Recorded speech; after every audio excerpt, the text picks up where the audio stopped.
This particular hour is going to be a lot more discussion.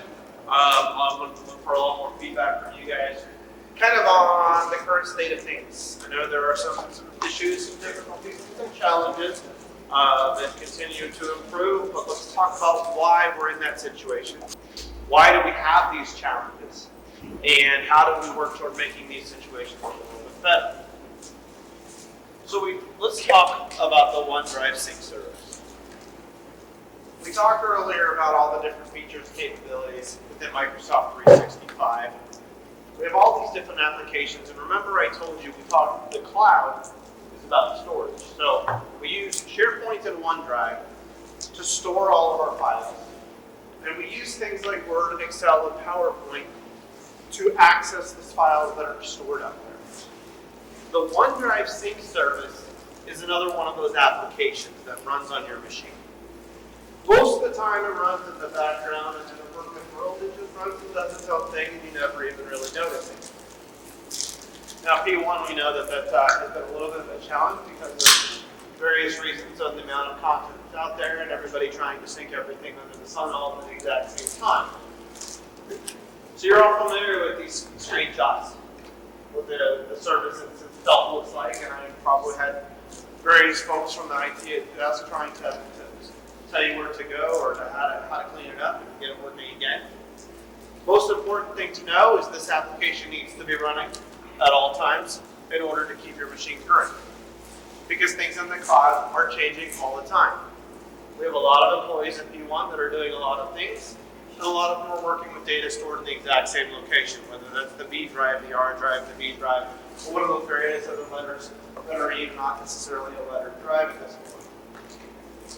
So it's very important to know that that application is running. If you look on my machine right now, we can see that it is in fact down here in my taskbar. See that? You can. My machine is currently up to date. Everything is current on this machine. Okay? That is the OneDrive service that all of you are probably mad at right now. When we talk about OneDrive, first of all, one thing I want you to take away from this is the status icon that you're going to see with this. There are two types of icons, either the service icons or the status column. I want you to be very familiar with these. The most common ones you're going to see and what they mean. Before I explain this, let me show you exactly where you see them. When you go into your File Explorer and you go into VCTS, now most of these are actually not even syncing on this machine, but Performance Solutions. See how I have this cloud icon right here? I double click on this, I can see all the other folders. They all have that same cloud icon. What does that mean? So the cloud icon is the most common one you're going to see. That means that file, that folder is available in the cloud. All I have on my machine right now is appointment. I'm not storing all that file, or all those files. There's almost 8 terabytes worth of data. You can't fit that on your laptop, that would be a terrible idea. All we do is store a pointer to that file. So if I need to access that file, I can double click on it. My machine will almost instantly, not quite, but very quickly download that file and will open it up so I can access it and do what I need to. You might see the second one. Sometimes you'll see that, basically the little person icon, and it can be next to the cloud, it can be next to any of the other icons as well. That tells you that file is potentially shared with other folks outside of the group that's associated with it. You'll see that more commonly in your own OneDrive personal store versus the group stores. Be aware that if you see that, that's all it means. And then the circled icons, the 4 down below.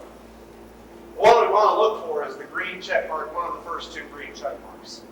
That green check mark means that file is on my computer. I've got a local copy. I can open it. I can do whatever I need to. Somebody asked me earlier, I can't remember where it came from, about how do I work when I'm in a remote location with no access. I can't get to the cloud. This is how this works. When I access a file, when I access a folder, while I'm connected, my machine pulls a local copy. I can do what I need to, and the OneDrive sync service continues to talk to the cloud and upload my changes. So if I'm in a Word document and I add a sentence to a paragraph, We don't re-upload the entire document to the cloud. That would be ridiculous. All we do is upload the change and add that sentence to the version that's in the cloud. So it's an ongoing, continuous sync to keep what you have on your machine in sync with what's in the cloud. If I have that cloud icon and I go to that remote location, I cannot open that file. So it is very important to pull that file, to pull the information you need that you're going to need for that customer first, so you can get to it when you're offline. Then you do your work, you make your changes. As soon as you go back online, your changes push back to the cloud. So you have the ability to access all your content, whether you're offline or not, as long as one of those two green check marks is there.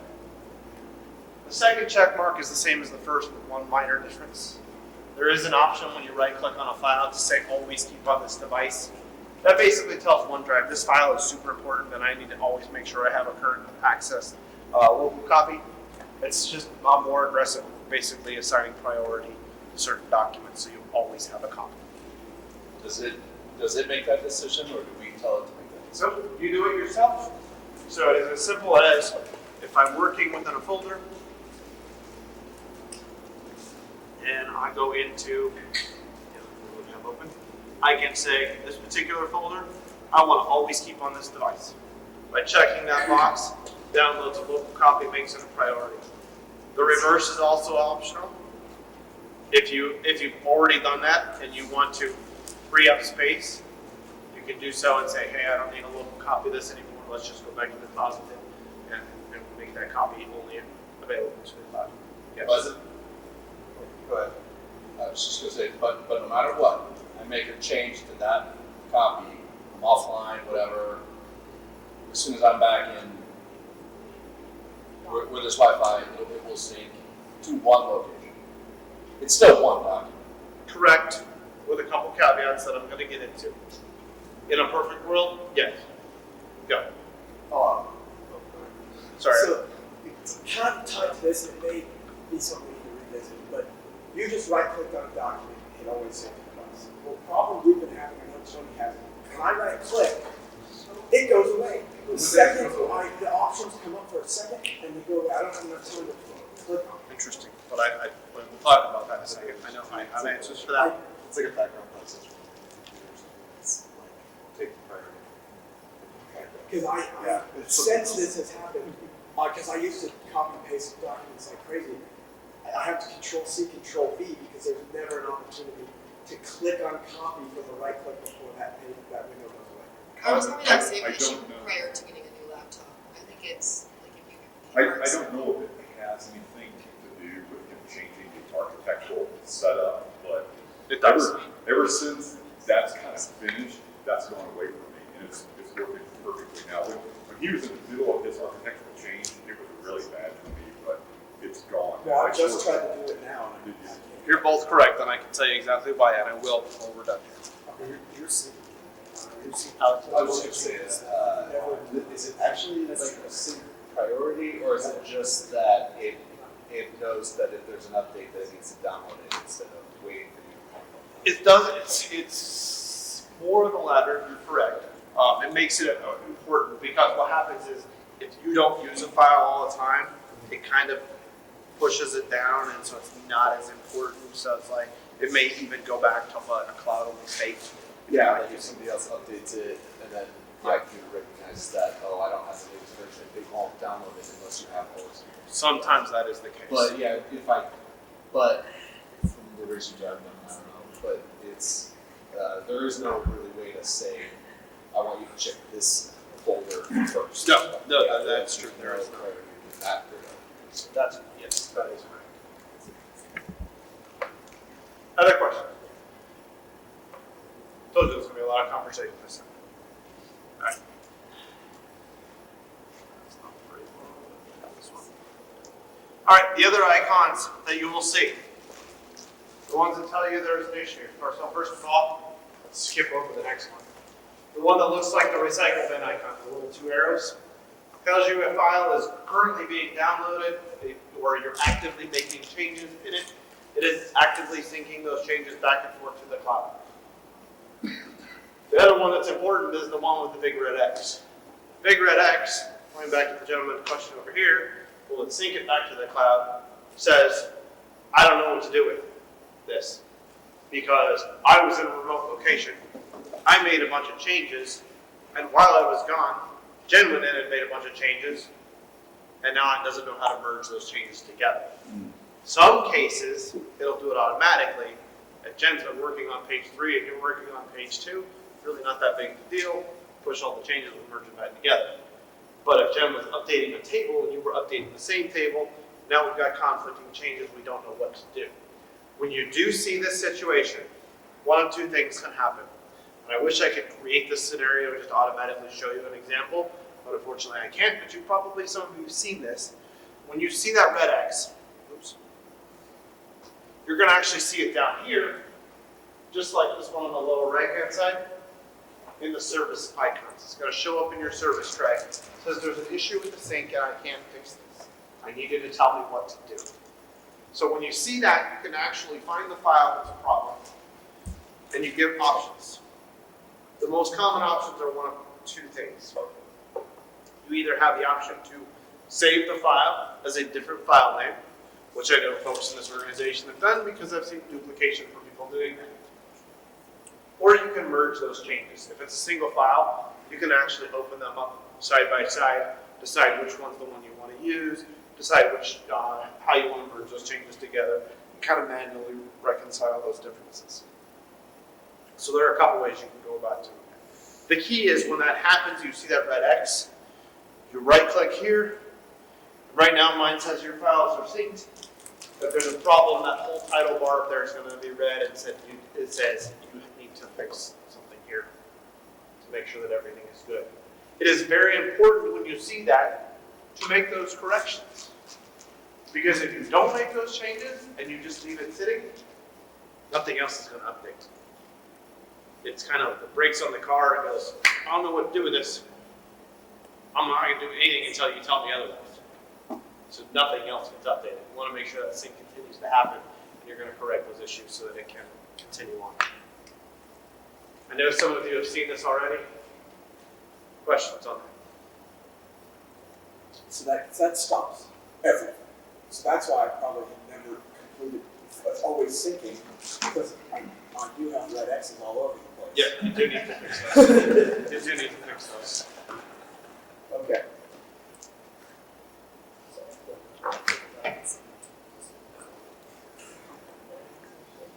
So when we do a sync, what happens?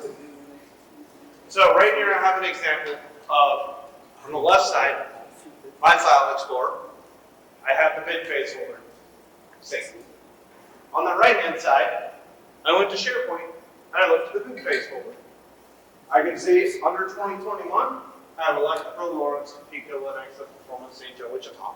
Exact same set of folders exist. They look exactly identical. We have pulled both of those together. All the OneDrive Sync service did is basically pull a hierarchy of all that entire folder structure and replicated it in my machine. Now we've got a two-way conversation going because I make changes, they get pushed back to the cloud. Jen made changes, my machine found those changes, pulled them back to my machine. So it's constantly talking back and forth. It's an ongoing conversation all the time. So when changes happen, they happen as close to real time as possible. I'm not going to say real time, and I know nobody in here, if I said real time, you'd all think I was crazy.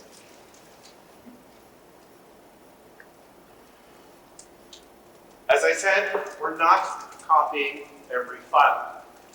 This status column is really, really important for two reasons. You need to see that that status column is there. If that column is missing, or if that column is empty, you are not talking to the cloud. For all of the users that we've worked with, that we've said, hey, we need to remove a bunch of stuff out of your machine, we want to make sure that column is there. Because I don't want to remove anything from the cloud, I need to make sure we're only talking to your machine. If that column is missing, that folder is not synced. I can show you examples right now on my machine, because I've done this intentionally. If I go to my file explorer, and I'll go to my VCTS drives, notice I've only got one status icon. That one is talking. The R drive is talking to cloud. The other 4 folders are not synchronized. They're not talking to the cloud. They're not being updated. You with me on that? I won't ask if there's questions because I know there are, but I'm going to go further. All right. So again, we're only copying pointers.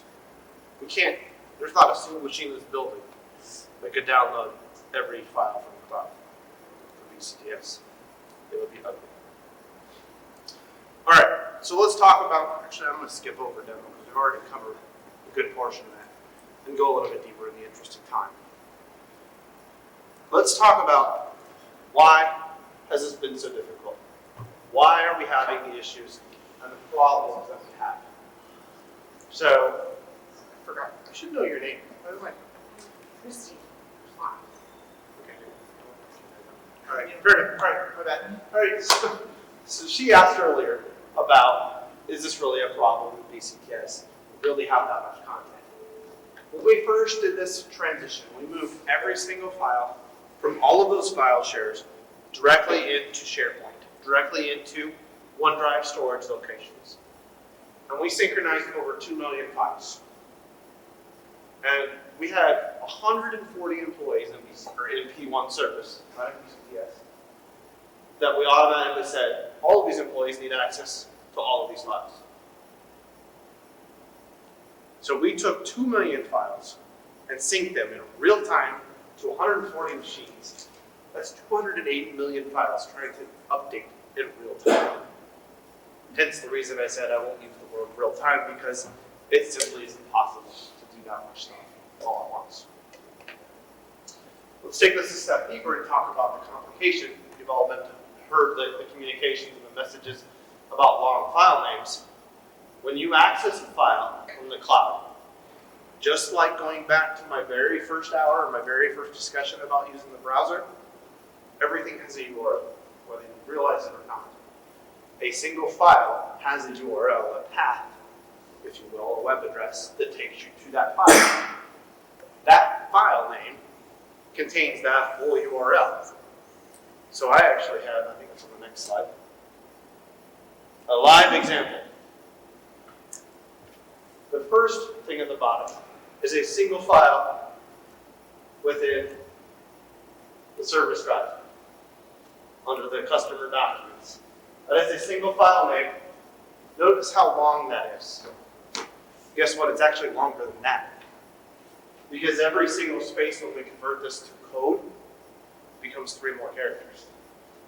So this single file name goes, and it can only be up to 255 characters, which sounds like a lot when you think about a file name. That's too long. It will not work. If we can restructure things, we can take spaces out, we can move them. If you look at this particular path, this is St. Luke's 2020 agreements, 2020 St. Luke's contract renewals, 2020. How many times are we repeating the same thing? Do we really need to do that to figure out what this file pertains to? Maybe, maybe not. That's not my decision to make. All I can do is provide guidance and figure out maybe we can kind of clean some things up. This worked fine when we were in file shares, but you all told me I don't know how to find anything in the file shares anyway. Let's fix it.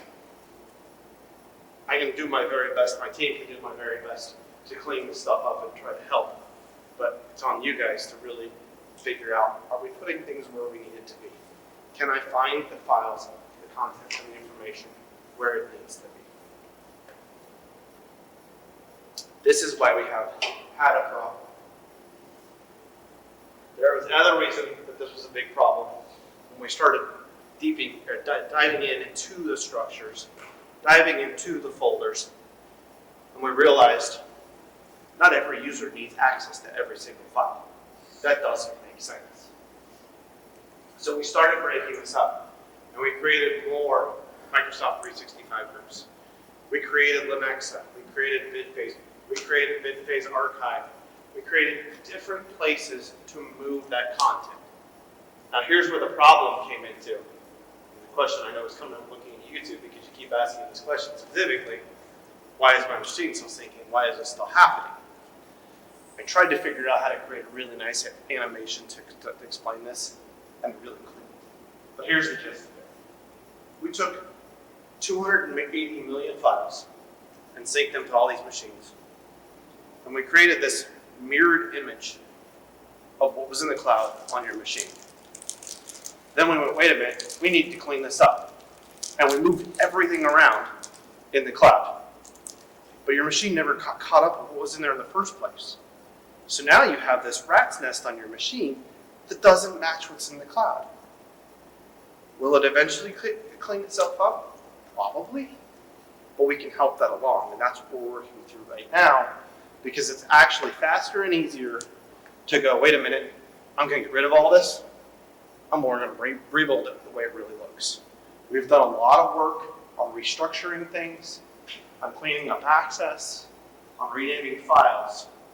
And every one of these machines that we haven't got to yet is still trying to manually go, hey, this file moved, this file was renamed. Oh, and by the way, it's doing that 280 million times. This is why we have a problem. Now to go to the conversation, what's your name? Connor. Connor, okay. Connor and Tony. Tony's not seeing any issues anymore because we've cleaned a lot of this up. Either he had help on cleaning his machine up, which may be, or it's just got a little further in the process. You already said you were having some issues with files that weren't merging, that weren't syncing. That slows things down. We need to go clean up the rat's nest that still lives on your machine. I'm trying to do that with Clinton right now, which is why his machine's sitting there. The more we can get this cleaned up, the smoother this process gets to be. Some of you guys are seeing the effects of this now, because the things have been cleaned up in the cloud. Is it perfect? It's far from perfect. Matter of fact, that big file path that I have out there still exists. That particular one still exists. There aren't nearly as many as there were, and we're not going to push that to every user because not everybody needs that file. But the process, the problem has gotten a ton better. But there are a couple of things that we can do to work through this in the immediate and then the long term to keep this from happening again. Yes, Tom? Is this the first time your company experienced that difficulty implementing this process? I will tell you this. I've been doing this type of work for years. I have seen issues like this before. Not to this level, but for a very good reason. Very good reason. Reason is this. I work with organizations, I work with federal organizations, I won't name three-letter organizations in the Washington, D.C. area that have dealt with things like this, with thousands of users and way more files than you guys have. This is sort of a perfect storm. Reason being, we have a lot of files, they're all in the same location, and we just sync every file to every user.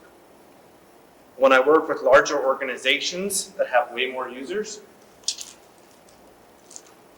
sometimes, most of the time, I won't say always, better about figuring out who should access what.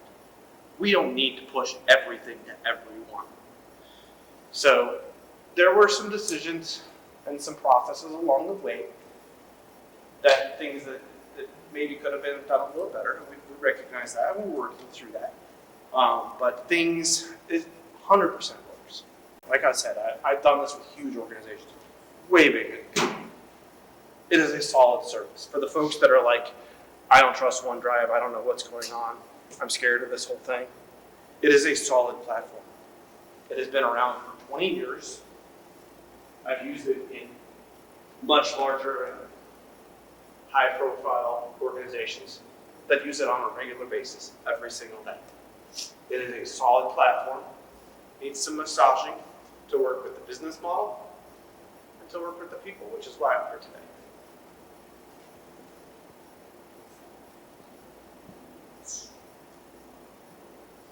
So what are we doing to fix it? I think I kind of covered this already. We're working on shortening those names. We've restructured the content, and now we're working on cleaning the usernames. The last thing I want to talk about is what you can do. Remember, 2 hours ago I said to you, the web browser is your definitive view into the cloud.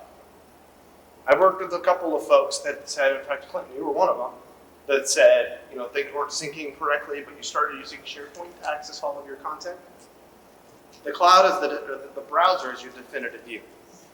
You can actually open files directly from SharePoint, directly from OneDrive, sort of bypassing the sync service. The sync service should run, does make the file explorer view a little bit easier to do, but it's not your definitive, and it should not be your first and foremost access method to get to the content you need. So we can do a couple of things. Aside from keeping an eye on the file names and not naming things with names that don't make sense,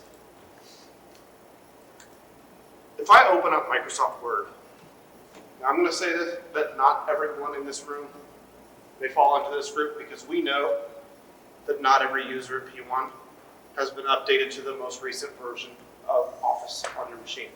Some folks are using Office 2016, and that's okay. So it may not look exactly the same, the functionality is still there. If I need to open a file, remember I saved that file in my pretend location a bit ago. When I open up Microsoft Word, I can save to and open up from the two storage points that I've covered, SharePoint and OneDrive. If I say open from OneDrive, where's that going to go? Well, that's going to look at my personal OneDrive. So at my desktop, my documents, my notebooks, my pictures. Probably not what you're looking for in most cases. But if I go on the SharePoint link, I can now see every SharePoint location that I have recently accessed or that I have access to. And I can go into Lenexa, and I can go into the document library in Lenexa, and I can find folders that are there, which in this case are empty. I can open to and save directly from SharePoint, right from Microsoft Office. Very easy to do. You can do the same thing from OneDrive. If I go back into my browser for a second, remember we talked about the different applications that are available? If I click on the OneDrive icon, I can see everything that's in my personal OneDrive, my files. Again, my attachments, my documents, my notebooks, my pictures, etc. From here, I can also see what have I shared. We talked about how to share. Wait a minute, how do I know what I shared out? I forgot where I sent all those files, all those links. I can see every file that was either shared by me or every file that has been shared to me. So when Jen sent me a link, and I forgot where it was, it's right here because it was shared to me.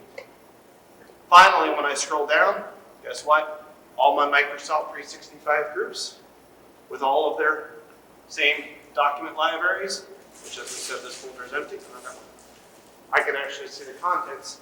I can open them from there. I can share them from there. I can do whatever I need to directly from the web browser. It's exactly the same.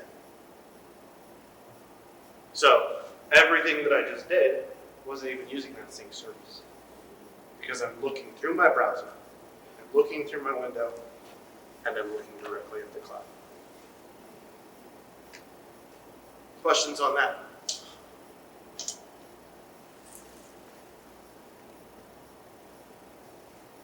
All right, last thing I want to touch on is the structure and search. So, where are my slides?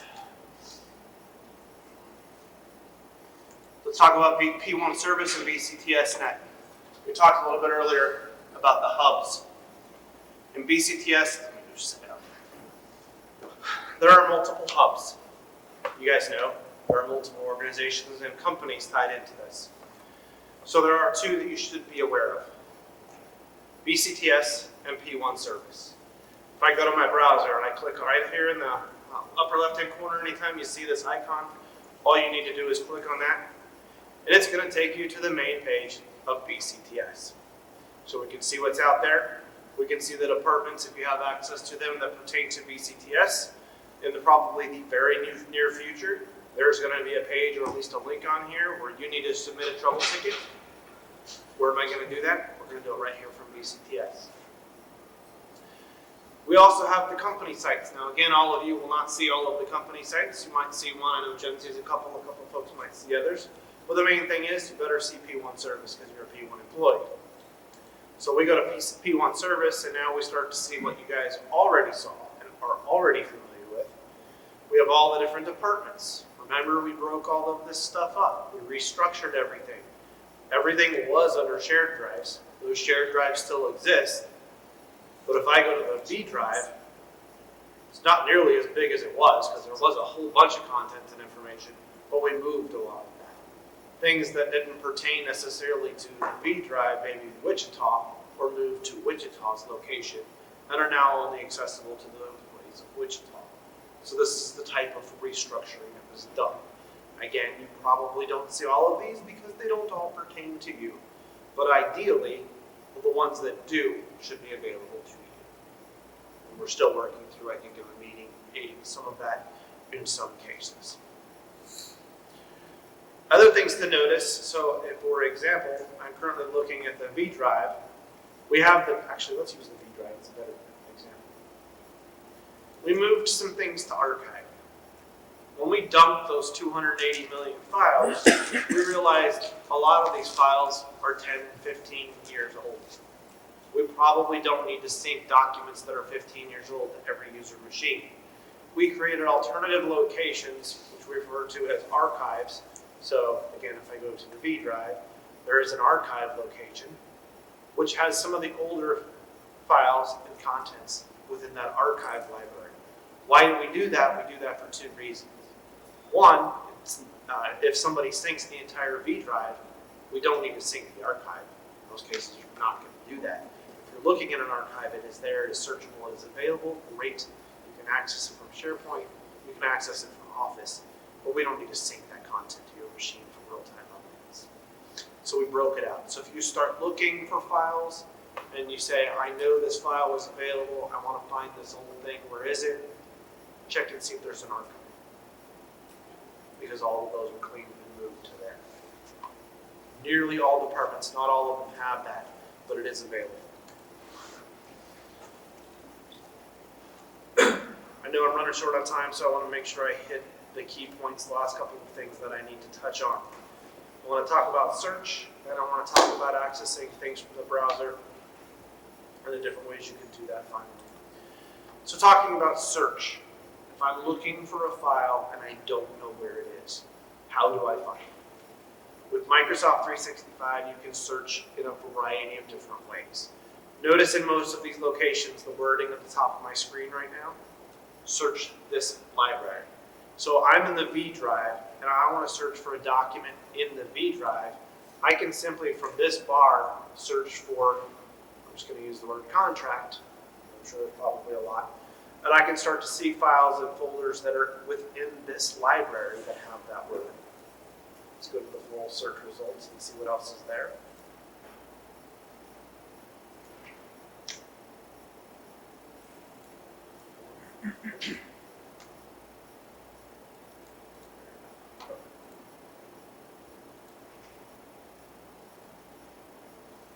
There we go.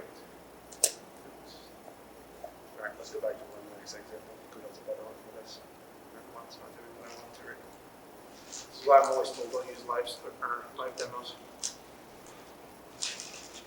There we go. I'll search Lenexa for contracts.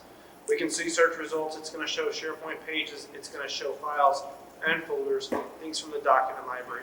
So I can always search for things that pertain within that specific library directly from SharePoint. Makes it very easy. Great example we just ran into a couple of days ago was searching by contract number. If I knew a number off the top of my head, I could search for it and show you. You can actually find the files or the folders directly if you know what you're searching for. Searching for something like contract, probably pretty different. But again, this is searching a specific document library. If I go back to the main SharePoint site, let's go back in the P1 for a second. Maybe I don't know what site it's in. Maybe I don't know where it is in Microsoft 365. From P1 service, it now says search across sites. Because this is a hub level site, I can search for the same thing. Let's just throw in a random contract number just to see if anything will come up. I can start to get results from all of the P1 Service Hub, any site, any library within that, provided I have access to it If you're not a member of that group, if you don't have access, you're not going to see those results. It'll never show you something you don't have permission to see.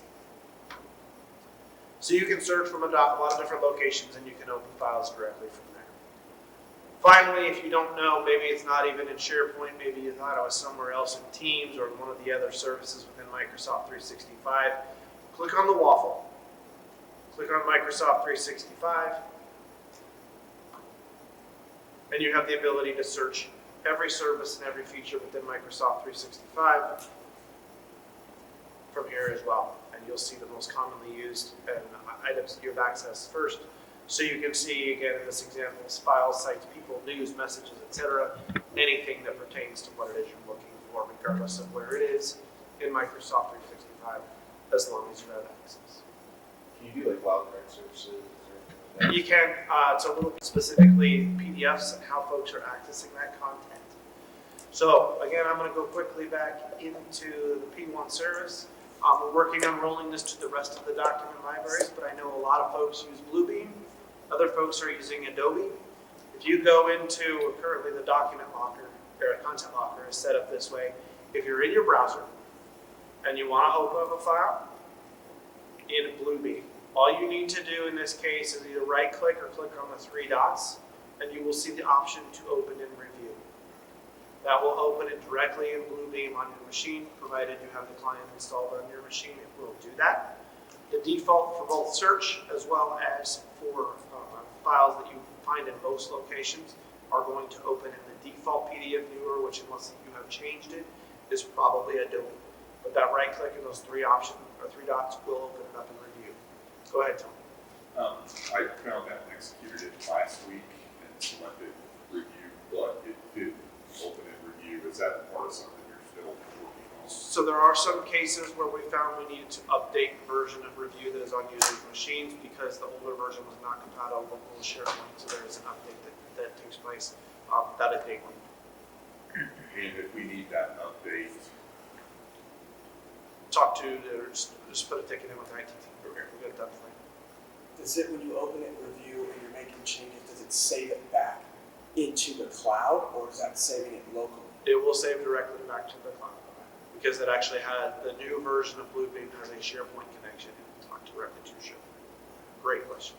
Wait, sorry, how did you open review? Is the three dots and then? The three dots are right click and you'll see the option to open and review. Now that is not, there's an add-in that needs to go into every library for that to be functional in every location. We're working on pushing that to every document library. It hasn't happened yet, but in a lot of them it is there. If it isn't there now, it will be by the end of the week.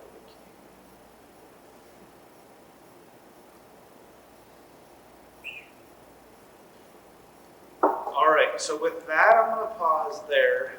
I told you 3 hours was not enough, but we covered a ton of content, and I hope this was really useful to everybody. I think I've hit most of what I wanted to get into. A couple other features. I'm sure there are some questions that will be here for another couple of days. Talking about resolving sync issues, we covered autosave is a nice feature. You want autosave? I don't think I need to get too deep on you guys. Your machine's Office 365 will automatically save as you go. That allows you to create that functionality. So if you're using a file and Jen has the same file open at the exact same time, something by the way you couldn't do in file shares, you can do that because it will autosave your changes as you go. So those features are there and available for you to use automatically as well. For those that have not yet been updated in 365, do we know when the plan is for that?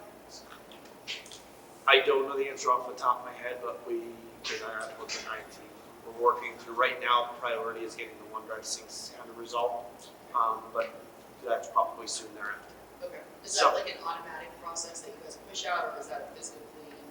So we can do it automatically. The challenge is the folks that have it.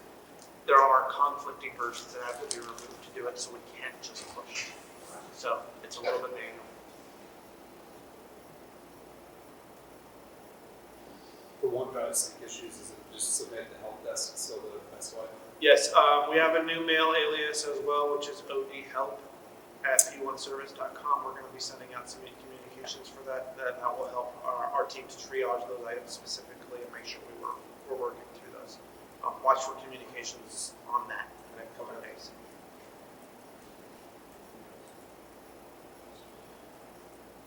right, so with that, guys, was this helpful? There's a ton of information, so that's why I'm here, and I'm here the next couple of days. I'm gonna do this a couple more times. I'm also going to Wichita to do this as well, so the more we spread the word on this information, get you more comfortable working in Microsoft 365. That is the end goal of all of this.